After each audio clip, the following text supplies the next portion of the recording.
तो नमस्कार मित्रों और मित्राणियों। और आज हम लोग कर रहे हैं अपना एक और हिस्ट्री का चैप्टर जिसका नाम है थ्री ऑर्डर्स।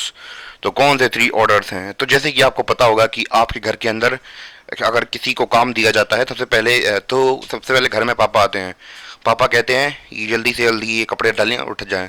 तो मम्मी आती हैं, मम्मी कहती हैं बेटा, अपने बड़े भाई से कहती हैं आपके, तो बेटा उठा लो। तुम्हारा बड़ा भाई आता है, दो चपटी मारता है तुम्हें, कपड़े उठा ले। तो ऐसे करके अब हमें क्या देखने को मिला कि भैया जो पावर थी भैया अलग अलग लोगों के बीच में थी और अलग अलग ऑर्डर दे के दिया गया। और आखिरकार ऑर्डर किसके ऊपर आ गया? आपके ऊपर। तो भैया ऐसे ही हम लोग बात करने वाले हैं सोशल कंडीशन के बारे में। कहाँ पे? यूरोप के बारे में। उधर पे यूरोप के बारे में कि वहाँ पे कैसे कैसे सीन चल रहा था वहाँ पे। उस चैप्टर के बारे में बात करेंगे, कैसे कैसे सिनेरियो सेट करेंगे। और इसके बाद हम लोग बात करेंगे फ्यूडलिज्म के बारे में कि जो सामंती सिस्टम था वो कैसा था और क्या क्या क्या इन फीचर्स थे उसके। तो इन सभी चीज़ों के बारे में डिस्कस करने वाले हैं।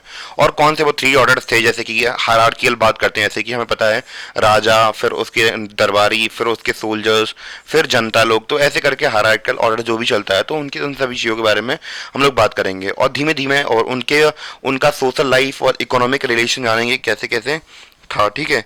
इसके बाद हम लोग बात करेंगे अर्बनाइजेशन के बारे में। यानी कि अभी तक ये जो फ्यूडलिज्म था ये क्या था? रूरल एरिया का कॉन्सेप्ट था। धीमे धीमे जब अर्बनाइजेशन बढ़ी, यानी कि शहरीकरण हुआ, तो धीमे धीमे क्या हुआ? जब अर्बनाइजेशन हुआ तो फिर जब शहर बसने लगते हैं तो शहर के लोग थोड़े अलग हो जाते हैं। तो जैसे ही शहर बनने लगे तो फोर्थ ऑर्डर भी निकल आया।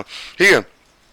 और फिर 14 सेंचुरी के अंदर कुछ क्राइसिस ऐसे हुए, कुछ समस्याएं ऐसे हुई जिसकी वजह से हम लोग बात करें कि हमें बहुत ज़्यादा फ्यूडलिज्म का डिक्लाइन देखने को मिला और ख़त्म हो गया हमारा कहानी। तो ऐसे करके हम लोग अपने चैप्टर को कंक्लूड करने वाले हैं। ठीक है। तो ऐसे करके हमारा पूरा चैप्टर रहने वाला है।